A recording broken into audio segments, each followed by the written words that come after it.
All right, good afternoon, everybody. Back for the 28th episode of Pick and Pop. This is Peter Marzano, and today taking a look at the one game that happened yesterday in the NBA, setting the table for a game seven in the first round. And we could have as many as four of them, depending on the results of tonight's games. And of course, we just have one second round series set, that being between the Pelicans and the Warriors. That will get started on Saturday, the same day that game seven between the Celtics and the Bucks is set. But that should be a really exciting game. And last night was a very exciting matchup between the two teams. Boston had kind of controlled the pace for the first quarter and a half or so. The Milwaukee completely took over. They ended up outscoring the Celtics by 11 in the second.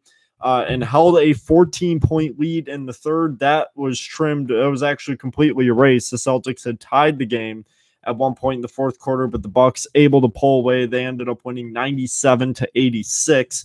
The Celtics got a big game from Jason Tatum. He had 22 to go with 3 points, 3 assists, and 2 steals. Al Horford with a double-double, 10 and 10, had 4 assists and 2 blocks. Terry Rozier did not shoot well, was 5 of 17, but he did hit 4 threes, had 18 points to go with 7 rebounds and 5 assists. Jaylen Brown 1 for 6 from 3. And that was kind of the story yesterday, is that the Celtics just really struggled shooting the ball. They were 30 for 81 on the night and were 10 for 36 from 3, 27.8%. So well below their season averages in both of those. And a lot of that had to do with how well Milwaukee was defending.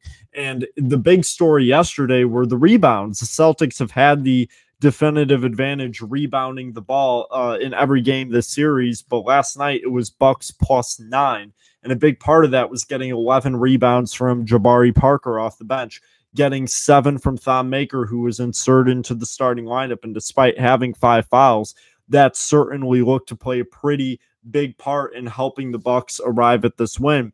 And the rotation was still pretty tight. They went with Parker, Snell, Dellavedova, and Zeller off the bench. Giannis Antetokounmpo giving them 31 points to go, 14 rebounds. And it may have been the final game in the BMO Harris Bradley Center, as there will be a new arena opening across the street in downtown Milwaukee next year. And that's at least what the Celtics are hoping, setting the stage for their game seven.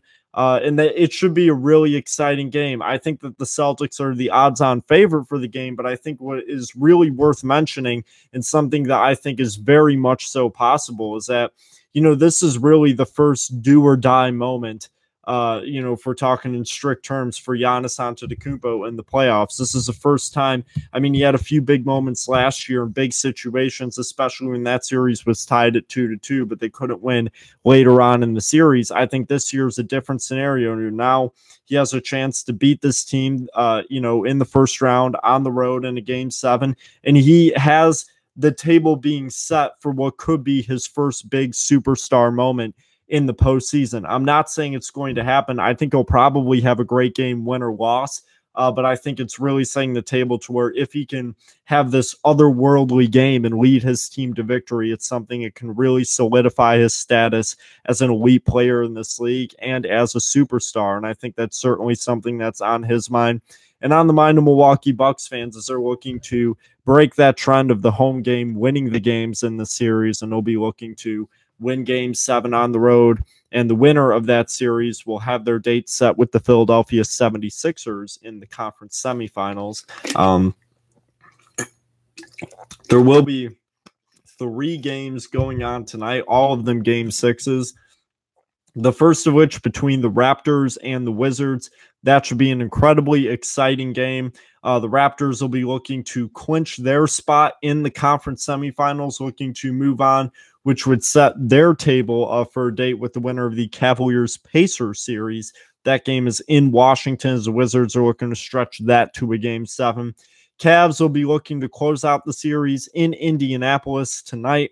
That'll be really interesting to see if the Pacers can stretch that out to 7. They led 2-1 in the series. Are looking to even it back up after losing the last 2 games. And the Thunder and the Jazz, Utah led 3-1. Oklahoma City with the insane 25-point comeback. They're going to look to build off of that momentum and take a game on the road in this series for the first time, looking to bring that one back to 7. So that will be really exciting to see the outcome of that game. And if the Thunder and the Jazz can indeed work themselves in to a Game 7, as Oklahoma City would certainly not like to relinquish this season and all of the promise and potential that was going into it this early. But that's actually all I have for you today. Not a whole lot to talk about. There just being one game last night.